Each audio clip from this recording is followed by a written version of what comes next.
O Senhor pode entrar na nossa vida e colocar as coisas no lugar, de acordo com a tua excelência, de acordo com a tua soberania e com a tua vontade. Nós, Senhor, nos colocamos diante de Ti nessa manhã como servos, entendendo que servimos ao Senhor, mas também, Senhor, na consciência de que somos filhos que Te amam a ponto de servir. Por isso, tome de nós o nosso melhor. Aquilo que temos de melhor, nós usamos para a Tua glória. Aquilo que temos de melhor, nós usamos para o Teu louvor. Nós reconhecemos que o Senhor é grande e que o Senhor é exaltado entre tudo e entre todos, sobre tudo e sobre todos. Reconhecemos, Senhor, que tanto nos céus, quanto na terra, quanto embaixo da terra, não existe um que seja poderoso como o Senhor é poderoso. Nós reconhecemos, Pai, que mesmo diante das adversidades, quando nós não entendemos as coisas, quando nós não compreendemos o que está nos ocorrendo, que o Senhor não perde a Tua soberania e o Teu controle. Mesmo quando as coisas não vão como achávamos que deveriam ir, Senhor, na nossa nação, nos nossos negócios, nos nossos projetos, ainda assim o Senhor continua assentado num alto e sublime trono de glória, e o Senhor não perde o controle em nenhum momento. Nós louvamos a Ti, porque se o Senhor não perde o controle, todos os dias da nossa vida estão diante dos Teus olhos, e não há nenhum momento, nenhum segundo sequer, que o Senhor nos deixe, que o Senhor nos abandone, pois a Tua promessa foi: ainda que o teu pai ou a tua mãe venham te abandonar, eu todavia nunca, jamais te abandonarei. O Senhor é o Pai dos órfãos, o Senhor é aquele que acolhe os necessitados, o Senhor é a provisão do faminto, o Senhor é a saciação do sedento, o Senhor é o abraço para aqueles que precisam de alento. O Senhor é tudo para nós, o Senhor é tudo para nós, o Senhor é tudo para nós. Nós louvamos a Tua presença, Jesus, e nós declaramos o quanto somos dependentes de Ti, nós declaramos o quanto a nossa vida depende do Senhor, e por isso nós não queremos fazer um culto por um culto, nós queremos organizar um lugar para que a Tua presença venha e ela seja honrada. Oh Espírito Santo, por isso dependemos de Ti, Espírito Santo, nos ensine a adorar como devemos adorar, nos ensine a orar e a interceder como devemos interceder, nos ensine a amar a Deus como devemos amar a Deus, nos ensine, Espírito Santo, como honrar essa presença maravilhosa, pois não existe nada mais precioso para nós do que a presença salvadora, redentiva, transformadora, milagrosa do Senhor Jesus. Manifesta em nós cada vez mais a consciência de que somos amados por Ti, e de que mesmo sendo tão soberano e tão alto, o Senhor resolveu fazer a Tua morada e colocar o Teu tesouro em vasos de barro, que somos nós, Senhor.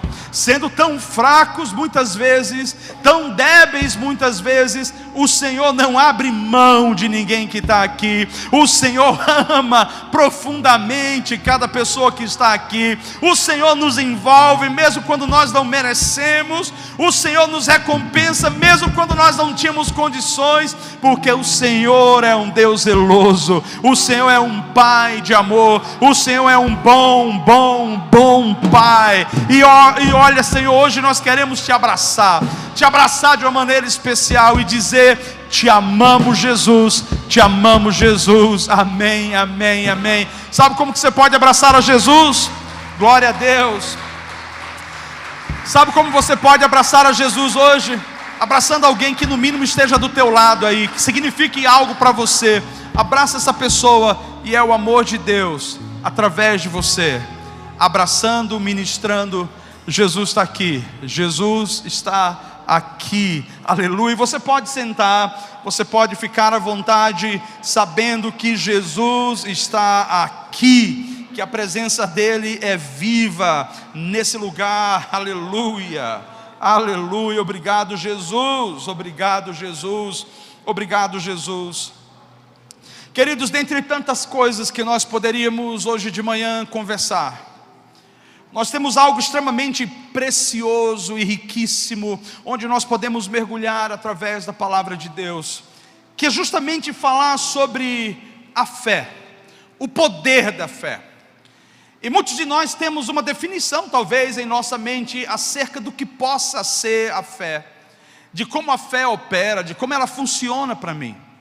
Independente de como você pense, de como você acredita, a Bíblia tem uma definição sobre fé. E nessa definição sobre fé, e é o que nós precisamos entender, a nossa definição não se baseia na nossa experiência, a nossa definição de fé não deve se basear na cultura que os nossos pais deixaram. A nossa definição de fé está na palavra, e é pela palavra que nós permanecemos, é pela palavra que nós somos salvos, é pela palavra que nós vamos recebendo cada vez mais a revelação dessa salvação, dessa redenção.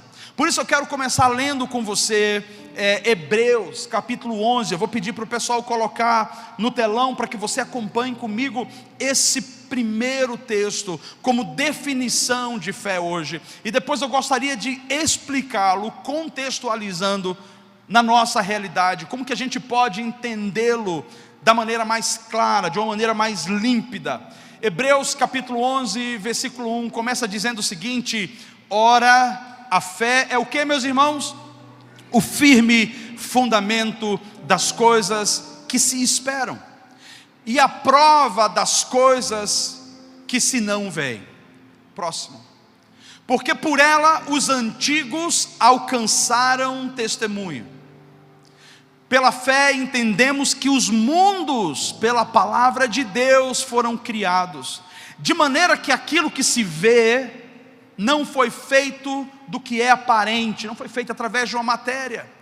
Pela fé Abel ofereceu a Deus maior sacrifício do que Caim, pelo qual alcançou o testemunho de que era justo, dando a Deus testemunho dos seus dons, e por ela, isso é pela fé, depois de morto ainda, pela fé Enoque foi transladado para não ver a morte, e não foi achado, porque Deus o transladara, visto como antes da sua transladação alcançou testemunho de que agradara a Deus. E a gente vai finalizar com esse texto do versículo 6. Ora, sem fé é impossível agradar-lhe, é impossível agradar a Deus, porque é necessário que aquele que se aproxima de Deus, vou repetir, é necessário que aquele que se aproxima de Deus creia que Ele existe. Essa palavra galardoador, uma palavra difícil, mas ela significa presenteador. Vamos colocar desse jeito, creia que Ele existe, que Ele é presenteador, aquele que recompensa, recompensador dos que o buscam. Coloca no versículo 1 de novo, por favor. Eu gostaria de chamar a sua atenção rapidamente para a gente entender essa definição. A primeira coisa que o autor de Hebreus traz para nós acerca da fé é que a fé não é um pensamento positivo, de forma alguma. Você não crê pensando. Então eu penso positivo, eu penso coisas boas, por isso eu estou crendo, só porque eu estou pensando coisas boas. A fé em Deus não se baseia em emoções. A fé em Deus não se baseia em sentimentos. Pelo contrário, a fé, ela estará com você na bonança, mas ela estará com você também nos vales, nas dificuldades. E é nos vales e nas dificuldades que a fé de fato se manifesta. Então o primeiro conceito que nós vemos acerca da fé é que ela é o firme fundamento. Quando fala sobre o firme fundamento das coisas que se esperam, ela fala é a certeza. Eu sei porque sei porque sei. Eu tenho certeza, eu tenho convicção, algo que nasce não apenas no pensamento, mas vem de dentro de nós de maneira profunda. É a prova das coisas que se não veem. Embora eu não vejo aqui, eu tenho certeza, convicção que existe. Embora eu não esteja tocando, eu tenho certeza e convicção que está aqui, está diante de mim. Agora, interessante é que o texto continua levando a perceber que homens, outras pessoas, outros homens antes de nós, alcançaram um lugar diante de Deus, onde eles foram conhecidos como heróis da fé. Por que heróis da fé? Porque eles creram até o fim, porque eles creram quando tudo dizia que não, porque eles permaneceram quando tudo apontava para eles desistirem. Eles se tornaram heróis da fé, porque eles se apegaram ao firme fundamento, porque eles se apegaram a uma convicção inabalável. Essa convicção não era qualquer coisa, não era um conceito filosófico, não era um pensamento de um homem. Essa convicção é o que nós chamamos de palavra. Eles talvez não tivessem a Bíblia como nós temos hoje, mas eles tinham pelo menos os fundamentos dessa palavra, que a gente chama, vamos dizer, o Pentateuco, as Escrituras. E eles se moviam em cima da palavra, e aí é onde entra o segredo e aonde está o poder da nossa fé. O poder da fé desses homens, que fez com que eles tivessem vitória na sua caminhada de vida, que fez com que eles vencessem desafios. O poder da fé não nasceu de uma esperança à toa, não nasceu de uma necessidade ou de uma expectativa. O poder da fé nasceu de uma palavra. Fundamento é palavra, fundamento é base, fundamento é alicerce. E aqui, meu irmão e minha irmã, está o alicerce da igreja. O nosso alicerce não é o dinheiro. Nós podemos ter hoje R$1 milhão para comprar não sei quantas mil cadeiras. O nosso alicerce não é o dinheiro. Nós podemos hoje ter R$1 milhão para poder alimentar vários pobres. O nosso alicerce não é o nosso dinheiro. Nós podemos ter uma igreja muito grande, com muitos membros, para abençoar mais a cidade. O nosso alicerce não são os números que nós vemos. O que é o nosso alicerce? O nosso alicerce é a palavra. A Bíblia diz que a fé, ela vem pelo ouvir, e o ouvir da palavra, o ouvir pela palavra. Se não houver a palavra inserida, se a palavra não for base, não for fundamento, nós vamos ter apenas um bom sentimento, mas que não vai nos ajudar no momento mais decisivo das nossas vidas. Porque existem momentos que esses homens, que nós chamamos de heróis da fé, passaram.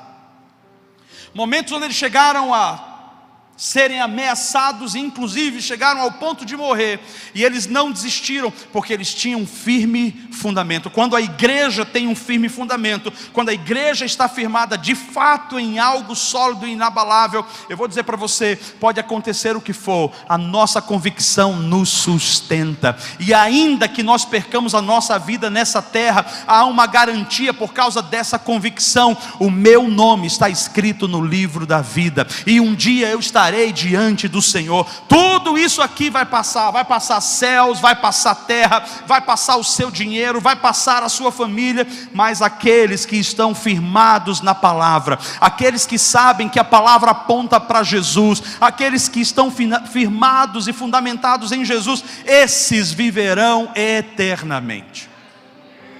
Então a fé começa com uma palavra, e se não houver uma palavra, não há garantia de que a gente vai permanecer no processo, permanecer perseverando, permanecer avançando.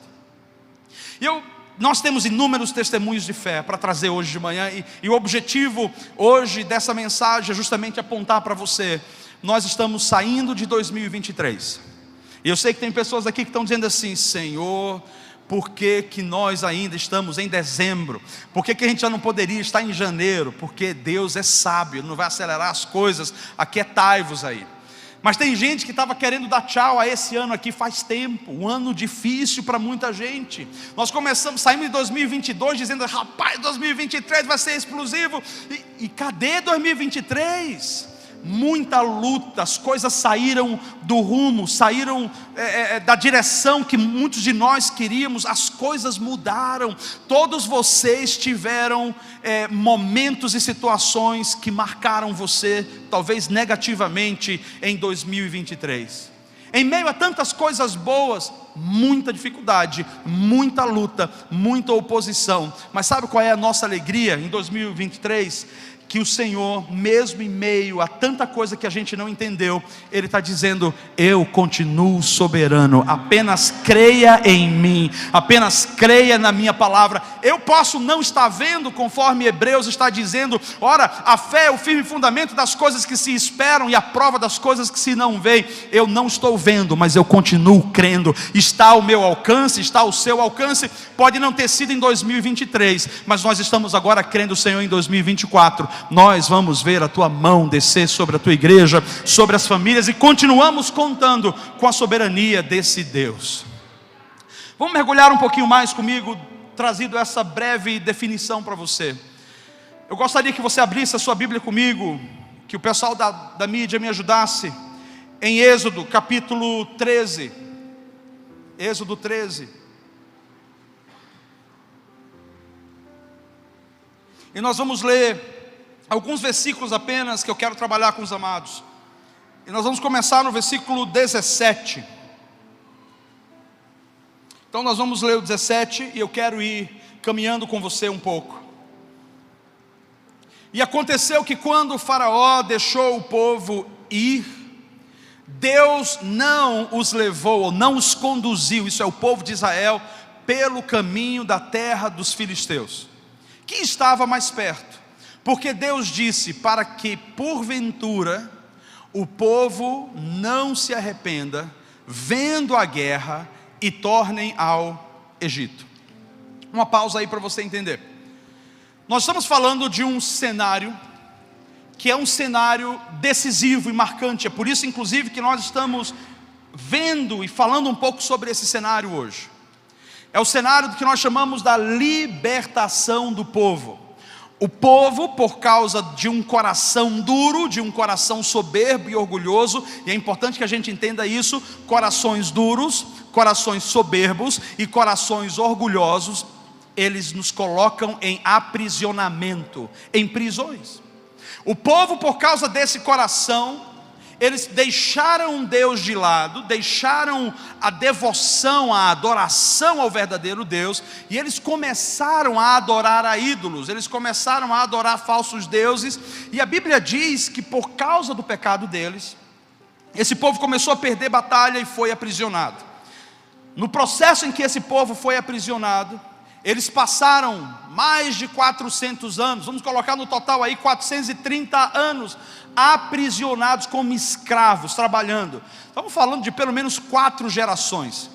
Gerações, isso é, onde o pai se tornou escravo, os filhos nasceram como escravos, os filhos dos filhos como escravos, e assim continuou. Significa que esse povo não tinha uma outra perspectiva de vida a não ser a perspectiva de quem é escravo. Geração após geração foi se tornando escravizada. E quando esse povo ficou escravo, muitos deles, daqueles que lembravam de como era o Senhor, que lembravam do que Deus tinha feito no passado, que lembravam dos testemunhos e dos milagres, eu vou dizer para você: Deus sempre fez milagres no meio do seu povo. Deus sempre agiu com poder e misericórdia. Deus nunca abandonou o povo, como nunca abandonou você e a mim. Ele sempre esteve presente, mas o povo esqueceu de Deus. Deus sempre esteve presente, mas o povo esqueceu de Deus. E a ruína na vida daquele povo está quando eles começaram a deixar Deus de lado. Deus já não fazia mais parte das suas prioridades. Deus se tornou secundário. Logo, outro governo começou a governar sobre aquele povo. Esse povo então começa a clamar a Deus. O que Deus faz quando o povo clama? Deus responde. E Deus responde com socorro. E ao responder com socorro, Deus levanta um homem no meio deles. E o nome desse homem era Moisés. Eu não quero contar para você os detalhes da história, da chegada de Moisés, de como Moisés entrou ali. Mas Moisés foi sobrenaturalmente preparado. Isso é, Moisés foi a resposta e o milagre da provisão de Deus para um povo que não aguentava mais viver em escravidão, para um povo que estava cansado em viver como escravo, para um povo que tinha saudade de ver o seu Deus agindo, mas nem sabia mais como que esse Deus agia. Então Deus se compadece. Deus, que é misericordioso e gracioso, levanta um homem chamado Moisés e prepara esse homem. Ao longo dos anos, esse homem vai se tornando parte daquela cultura, da cultura que escravizava o seu povo. E ele se depara com momentos onde ele vê o povo sendo escravizado, explorado.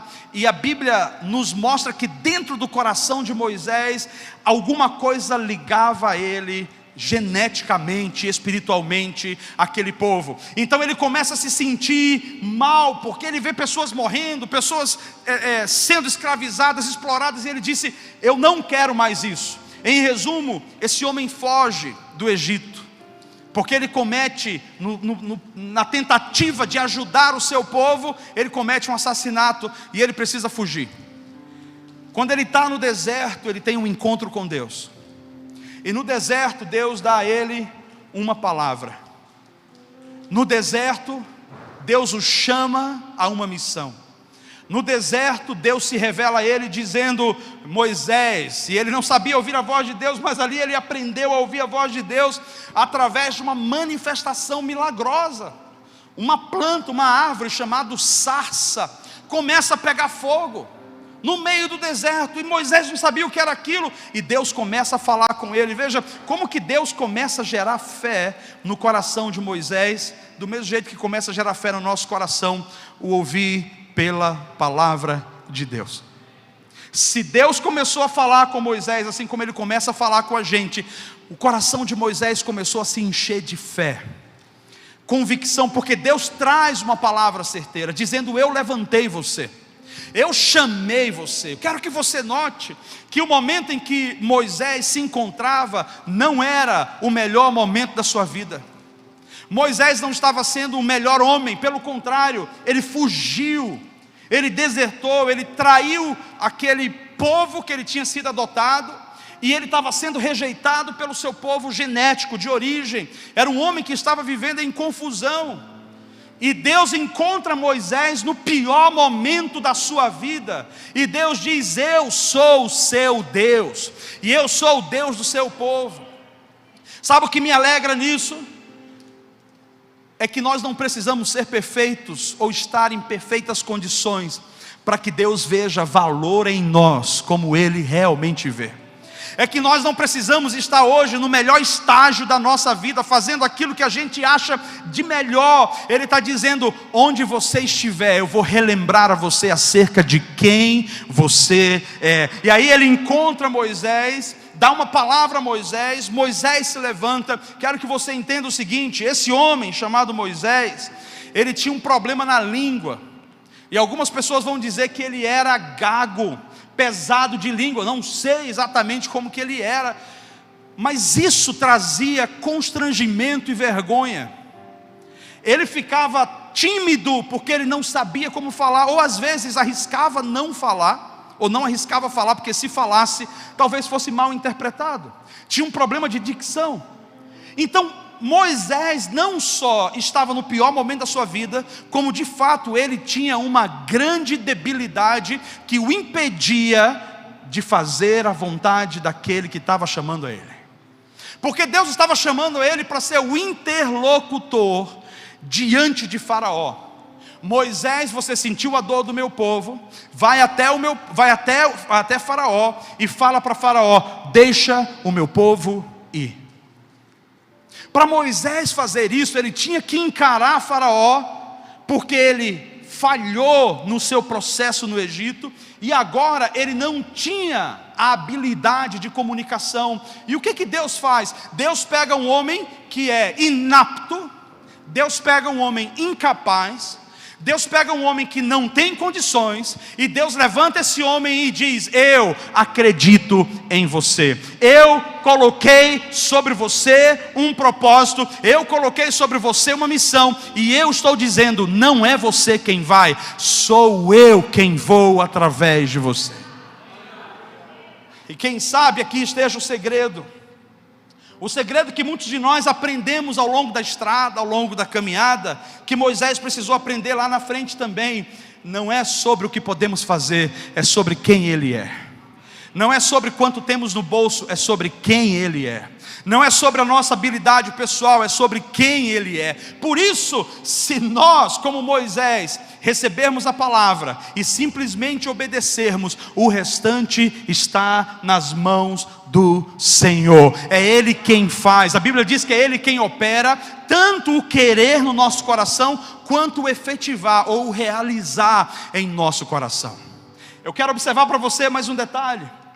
Talvez Moisés não fosse de fato essa pessoa, e Deus em nenhum momento força Moisés a ser o homem da fé.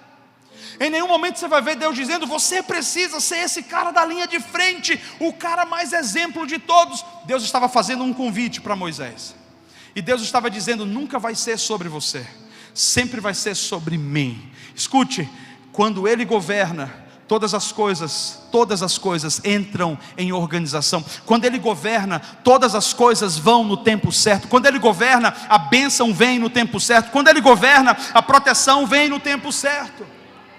Quem sabe o melhor é buscarmos ser como Moisés, entendendo que temos debilidades, entendemos que não somos capazes em algumas coisas, entendendo que não somos perfeitos, mas entendendo o seguinte: Ele me chamou, Ele nos chamou, e Ele disse: não me importa se ninguém acredita em você, eu chamei você para isso, e isso basta.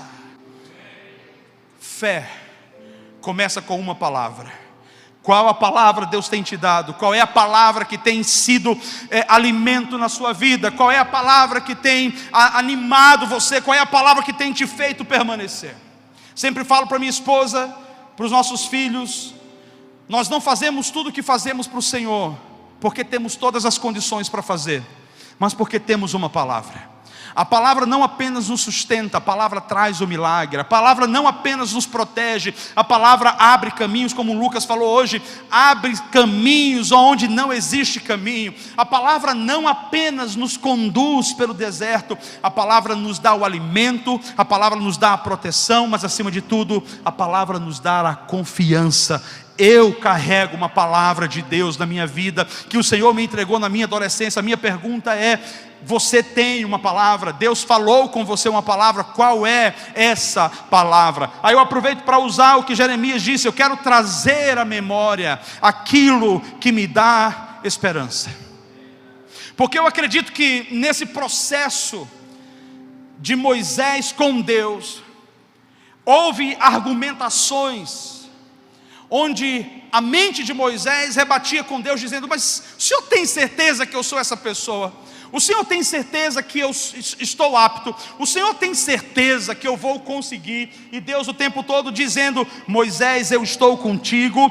O eu sou, isso é, sou eu com você. Não temas, não tenha medo, eu estarei com você, eu irei adiante de você.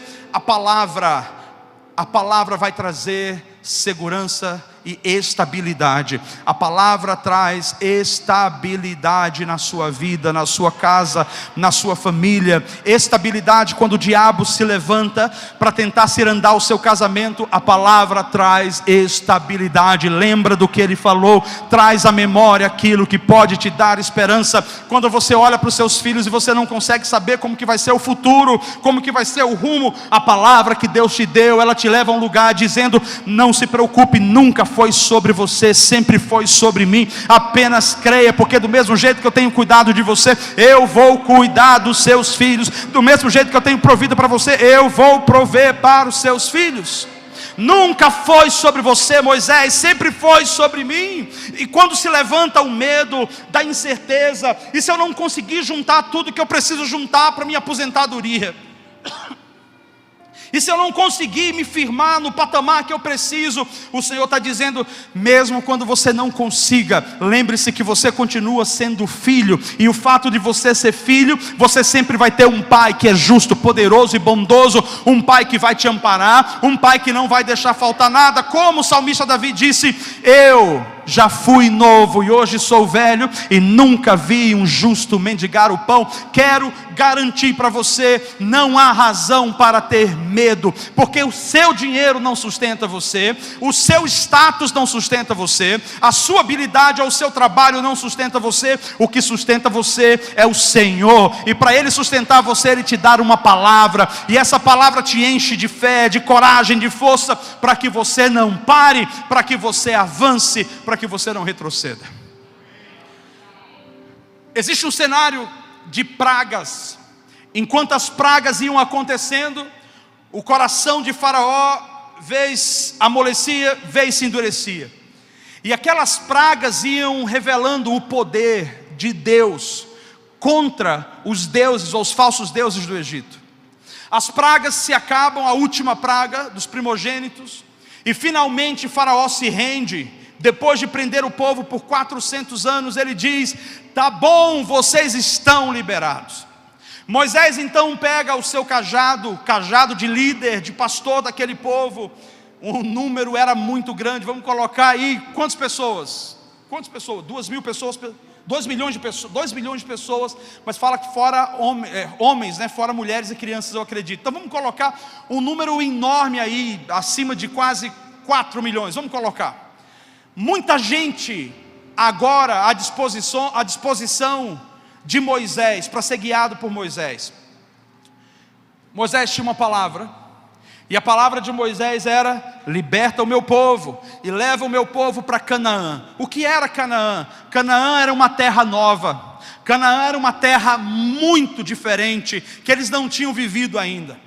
A terra de Canaã, ela foi conhecida como a terra que manava leite e mel. Isso é terra boa, você vai plantar e vai produzir, você vai colocar uma semente e vai produzir a 100 por 1. Terra de Canaã, lugar de abundância, lugar onde não vai ter falta para ninguém, vai ter terra para todo mundo vai trabalhar, todo mundo vai crescer. Deus disse: da escravidão eu tiro o meu povo, para levar o meu povo para um tempo de abundância, um tempo de descanso. Eu quero chamar a sua atenção para isso. Eu não sei em que fase da vida você está, seja ela materialmente, seja ela emocionalmente ou espiritualmente, mas o Senhor está dizendo para você: não se satisfaça com o lugar que você está, porque tem muito mais para você.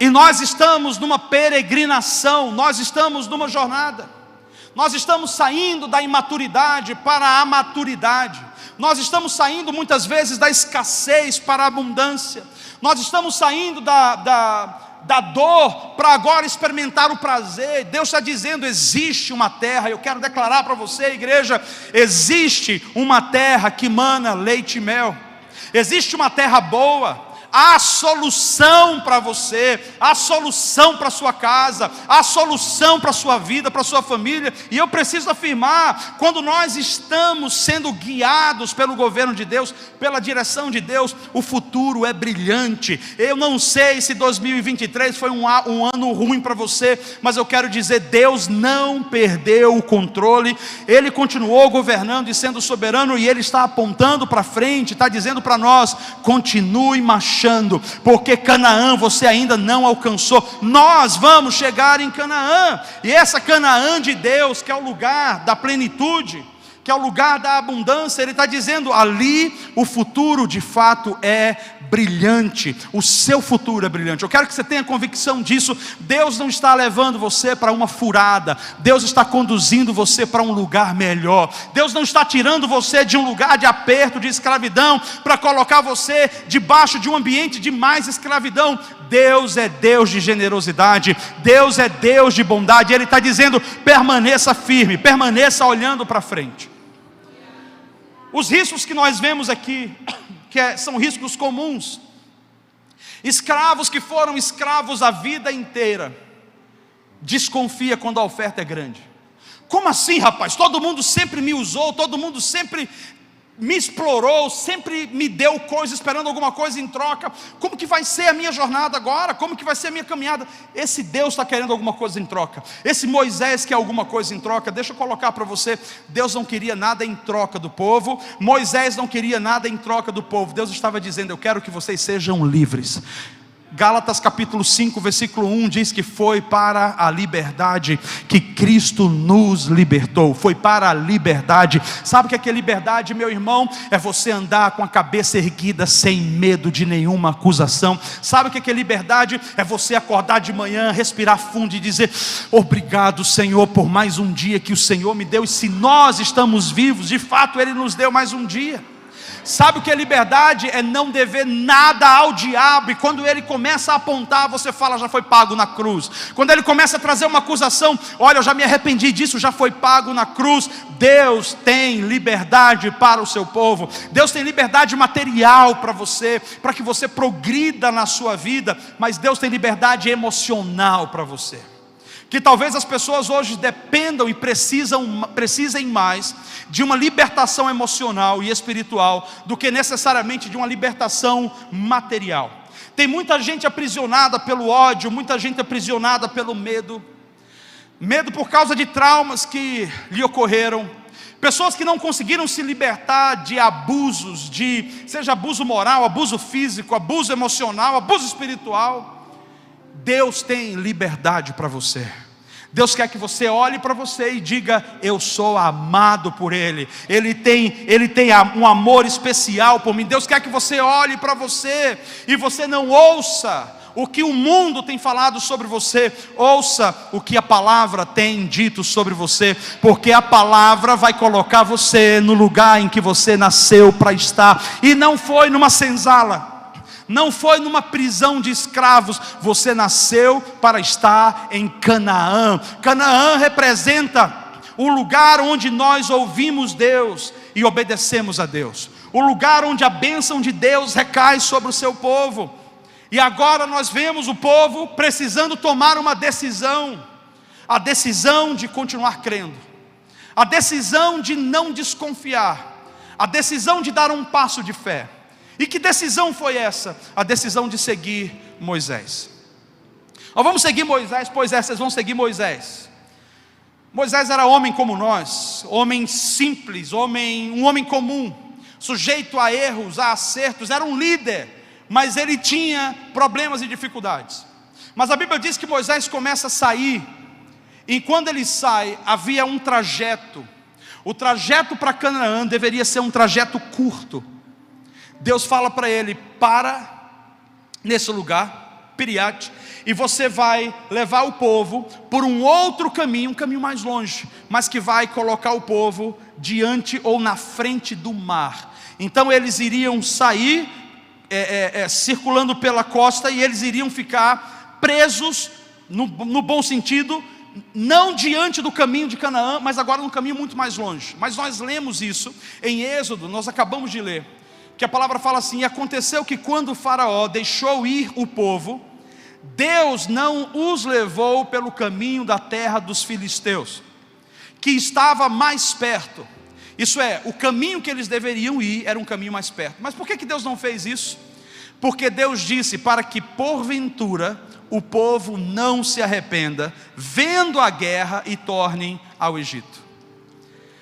De qualquer maneira, haveria desafio pela frente, haveria desafio de fé, haveria necessidade de posicionamento. O caminho mais fácil era um caminho onde o povo poderia passar, e eu vou explicar para vocês isso. Não haveria problema nenhum em ir por aquele caminho. O problema era a instabilidade emocional. Aquele caminho não era para pessoas que acabaram de sair de uma escravidão de 400 anos. Aquele caminho era caminho de guerreiros, era caminho de pessoas que eram decididas, pessoas posicionadas. E Deus falou: esse povo não está pronto ainda, então melhor andarem um pouquinho mais do que irem por esse caminho mais próximo. E de repente, quando eles veem os inimigos, eles comecem a ter medo e dizer: nós vamos voltar para o Egito de novo, nós vamos voltar a ser escravos de novo. Deixa eu dizer, do mesmo jeito que foi como Moisés, nunca foi sobre a força de Moisés ou a habilidade de Moisés. O povo não iria herdar Canaã pela habilidade deles de lutar contra o povo filisteu. O povo filisteu era um povo mau, duro, e que poderia destruir e assolar praticamente todo o povo. O povo hebreu não estava preparado, não tinha armas, o povo não estava habilitado para lutar, e eles estavam emocionalmente instáveis. Eu não sei se você sabe, pessoas emocionalmente instáveis, elas não conseguem lutar. Elas se escondem, elas fogem, elas ficam acuadas, sabe por quê? Porque elas começam a ver os desafios muito maior do que são. Elas começam a olhar para as dificuldades e elas vão dizer: nunca eu vou conseguir passar por isso, nunca eu vou conseguir romper essa fenda, nunca eu vou conseguir subir essa montanha. Estavam assustados com tudo que já tinham vivido, estavam fragilizados. E o que eu acho lindo é que Deus se importa com o estado de cada pessoa. Deus se importou com o estado de alma daquele povo, e por isso Deus disse: eu não quero que eles percam a bênção deles, porque eles não estão preparados indo por um determinado lugar, e Deus os conduz por um lugar mais difícil de tempo. O desafio seria maior. Mas quem falou que Deus não protegeria no processo de ir para Canaã via filisteus? Deus os protegeria, mas não era sobre isso, era sobre a alma deles. Eu quero abrir um parêntese e quero perguntar para você, nesse momento onde nós precisamos entender o poder da fé, nesse momento onde a gente precisa estar firmado na palavra, num ano talvez difícil para alguns, ou talvez agora na sua casa você esteja com dificuldades. Você está com dificuldade no seu casamento, ou talvez você tenha algo no seu coração que não está conseguindo vir. De alguma maneira, se há instabilidade na sua emoção, Deus está dizendo hoje para você: nunca foi sobre você, sempre foi sobre mim. Nunca foi sobre o que você pode fazer, sempre foi sobre o que eu tenho poder para fazer. Mas Ele também entende que você é pó. Ele também entende que você é fraco. Se você não está conseguindo, Ele não vai empurrar você dizendo: você tem que ser forte. Deus não está obrigando ninguém a ser forte, Ele está levando você por um caminho de cura. Sabe como Deus nos faz forte? Não é dizendo você tem que ser forte, é curando a nossa enfermidade, curando a nossa alma, restaurando o nosso coração, nos colocando de novo naquele lugar de confiança, restabelecendo a palavra na nossa vida. E então Ele diz: seja forte e corajoso. Você já é forte e corajoso. Eu acredito, porque eu estou colocando em você, porque nunca foi sobre você, sempre foi sobre mim. Talvez essa palavra vá para alguém hoje de manhã aqui, que chegou aqui na igreja dizendo: eu preciso me encontrar, eu preciso me restabelecer, eu preciso me reagrupar. Deus está dizendo: eu conheço o seu coração e eu me importo com você. Não se preocupe em chegar rápido, preocupe-se em chegar sarado, porque você vai chegar lá. Não importa se vai demorar mais 1 ano ou 2 anos, você vai chegar lá. Talvez você diga assim: eu não tenho conseguido permanecer, eu não tenho nem conseguido acreditar em ti. Vou dizer para você: esse povo era murmurador, esse povo era um povo ruim de coração, eles aprenderam isso com os egípcios.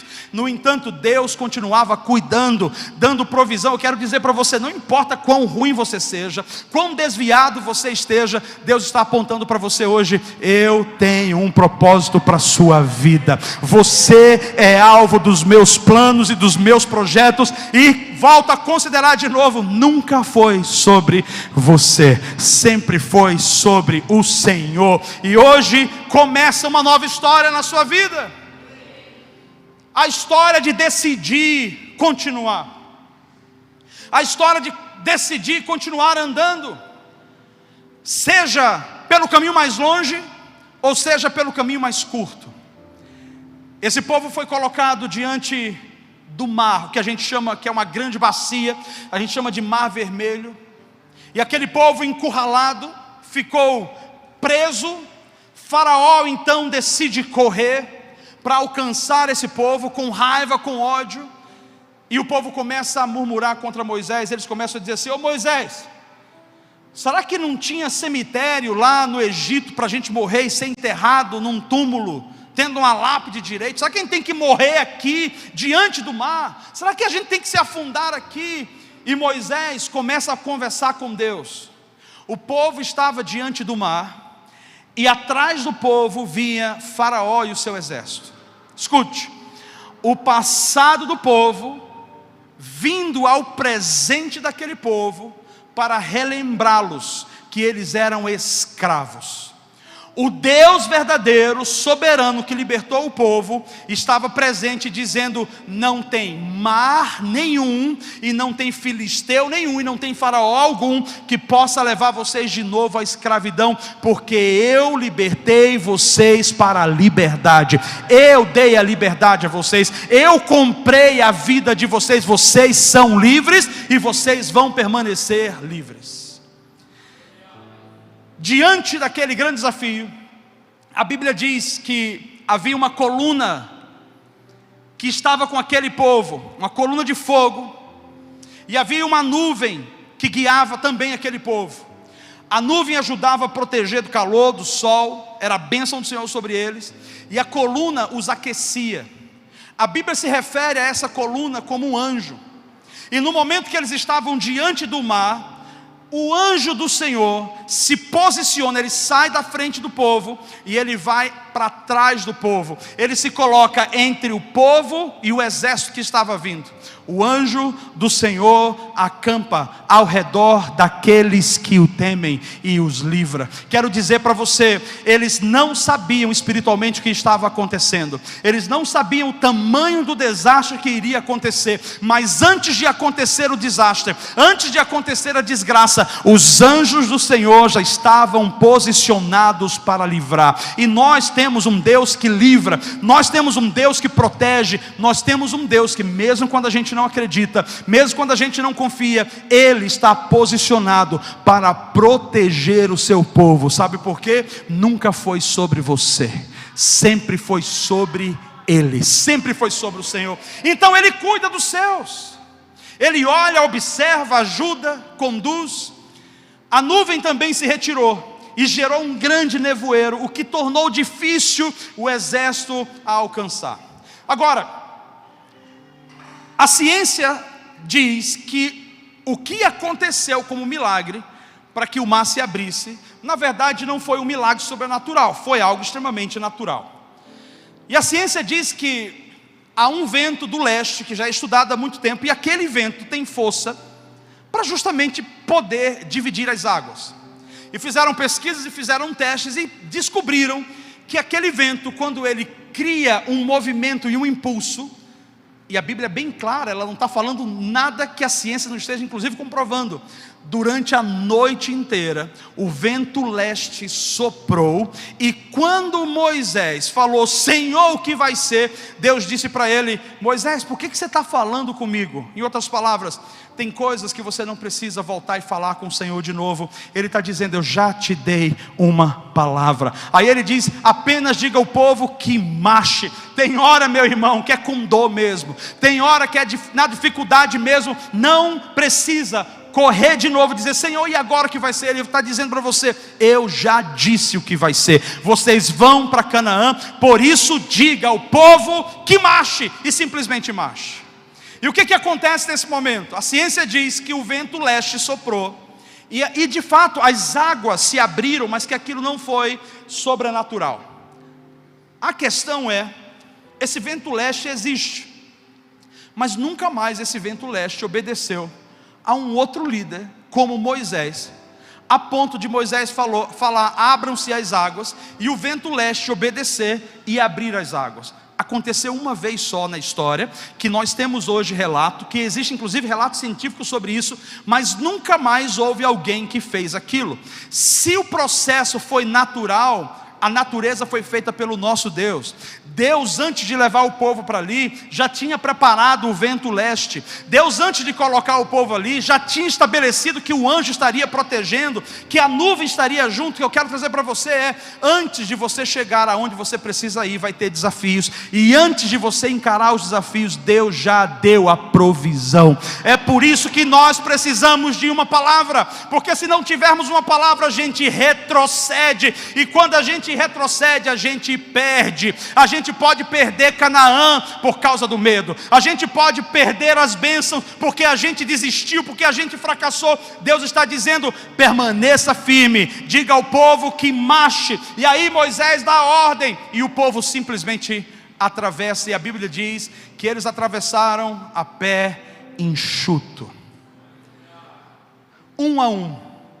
Agora eu quero que você pense comigo, que o povo começa a olhar para o lado e eles veem uma barreira, uma parede de água aqui. E eles veem outra parede de água aqui. Aquele povo que agora estava reclamando e murmurando, eles começam a olhar para si e dizer: é verdade, Deus de fato está conosco, Deus de fato está com a gente aqui, é de fato um milagre. E eles começam a atravessar, e a Bíblia diz que eles passaram a noite inteira atravessando. Faraó e o seu exército estavam confundidos por causa da nuvem e por causa do fogo, por causa do anjo, ficaram confundidos. Quando todo o povo passou, Deus abriu o caminho e Faraó veio.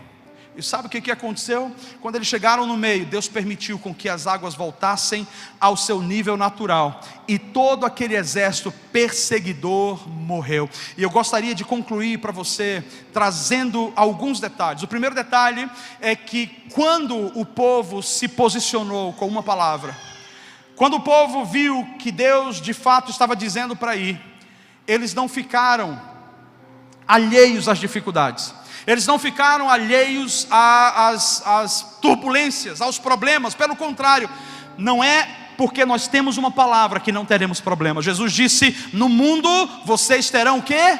Aflições, mas tenham bom ânimo, eu venci o mundo. O segredo é o seguinte: mesmo que tenha dificuldade, tenha bom ânimo. O apóstolo Paulo dizendo aos Filipenses: alegrai-vos. Outra vez vos digo, alegrai-vos. Então a gente precisa ter bom ânimo. Mas o que vai trazer bom ânimo para nós diante de dificuldades? Quando eu não olho para a dificuldade, quando eu olho para a palavra que eu recebi. Qual é a palavra que você recebeu? É por isso que Jeremias estava dizendo: eu trago à memória aquilo que pode me dar esperança. Eu e minha esposa, nós temos momentos que a gente olha na vida e a gente fala: cara, não vai dar certo, a gente não vai conseguir. E o Senhor fala: não olha para os gigantes, não olha para o mar, não olha para os filisteus, olha para a palavra. A palavra te dá fé, a fé vem pelo ouvir, e o ouvir pela palavra de Deus. Permita que essa palavra entre no seu coração, permita ser alimentado por essa palavra, permita ser edificado por essa palavra. Outro detalhe que nós vemos é que mesmo com a palavra, as dificuldades vieram, e esse povo continuou experimentando milagres após milagres e após milagres. E aqui existe um detalhe: milagre não é garantia de que nós seremos santificados ou aperfeiçoados. Milagre é sobre Ele, é provisão dEle para nós. Mas esse povo viu Deus da água, viu Deus da comida, viu Deus dar o livramento, e ainda assim estavam murmurando. Esse povo atravessou o mar e ainda assim continuaram murmurando. Houveram outros grandes milagres e ainda assim continuaram murmurando.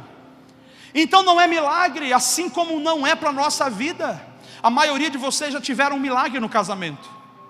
A maioria de vocês já tiveram um milagre na área financeira. Já tiveram um milagre na área da saúde, milagre na área dos negócios. Eu vou dizer para você, você tem chegado talvez em momentos que você fica murmurando ou desacreditando. Mas como eu estou desacreditando diante de tudo que eu vi? Escute, milagres não vai sustentar você, sinais não sustentam você, o que sustenta você é a palavra. Mesmo que não haja sinal, continue crendo. Jesus disse: o final você vai vencer, você será um vencedor no Senhor, e você vai conquistar o reino dos céus por causa da palavra, quando você permanecer nela. E eu concluo, finalizando, que aquele povo, diante do maior desafio que eles tinham, eles precisavam tomar uma decisão. Que decisão era essa? A decisão de obedecer. E nós lemos em Hebreus capítulo 11, versículo 6, dizendo que é importante que a gente creia, tenha fé, porque sem fé é impossível agradar a Deus. Aquele povo creu. Eu não sei se a maioria deles creram, mas eu sei que Moisés creu. E eles se abraçaram, se agarraram na fé de Moisés naquele momento, e eles foram juntos. Deus levanta pessoas, homens e mulheres do nosso lado, para que quando a gente não esteja acreditando, para que quando a gente não esteja conseguindo ver, e a gente ainda não acredita, Ele está dizendo: pelo menos acredita em quem está na tua frente. Pelo menos acredita que essa pessoa que está indo aí, ela está ouvindo a minha voz e vai junto com ela.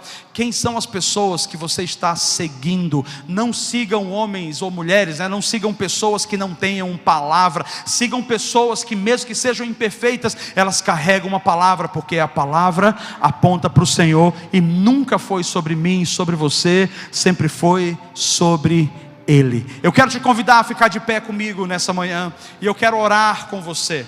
Mas eu quero orar ministrando o seu coração nesse momento. E eu quero pedir ao Senhor hoje que Ele visite você.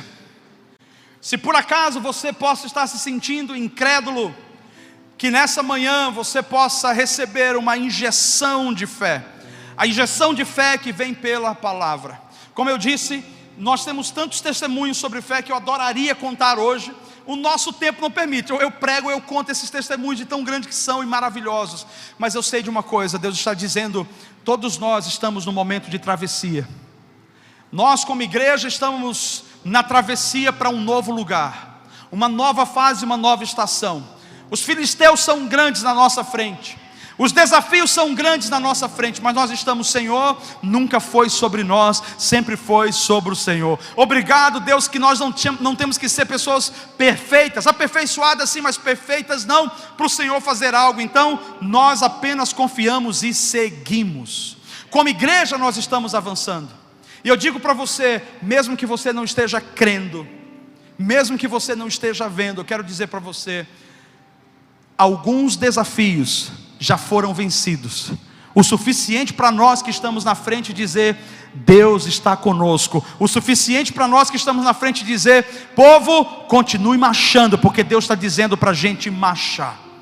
Mas talvez você tenha desafio na sua vida pessoal hoje, desafios que você quer ver romper. Nós estamos chegando no final do ano, e nesse final do ano muita gente começa a confabular, muita gente começa a processar a vida inteira, e eu vou dizer, nós estamos prestes a tomar uma decisão, e a decisão não é sobre fazer novos votos, fazer uma lista de planos para 2024, a maior decisão que nós podemos fazer é, Senhor, eu vou passar um tempo na Tua presença, até que o Senhor fale comigo, me dê uma palavra, porque se eu tiver uma palavra, não importa como vai ser 2024, eu estarei firme e inabalável, os milagres acontecerão, e o Senhor será glorificado por meio da minha vida.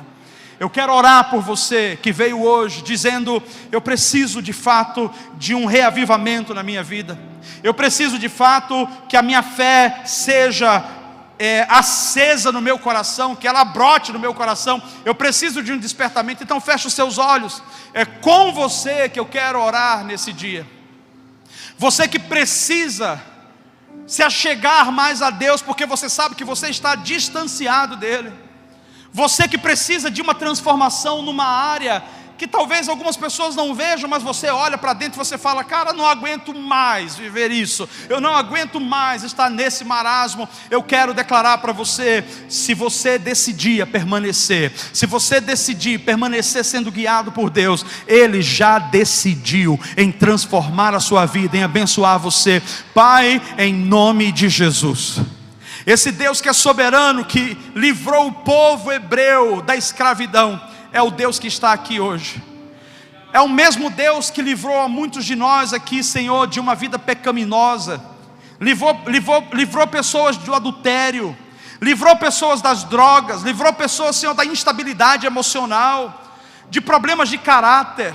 Eu te peço hoje, Senhor, faz de novo essa ação milagrosa no meio do teu povo, mas faz isso, Senhor, alcançando o nosso coração. Eu oro hoje que os corações que estão travados, fechados, endurecidos, eles sejam amolecidos para o louvor da glória de Deus. Eu declaro que assim como o Senhor encontrou Moisés no momento inusitado, faz, Senhor, gera oportunidade onde pessoas aqui sejam encontradas por Ti. Eu declaro encontros divinos, seu com Deus. Eu declaro que você vai se encontrar com Ele ainda esse ano.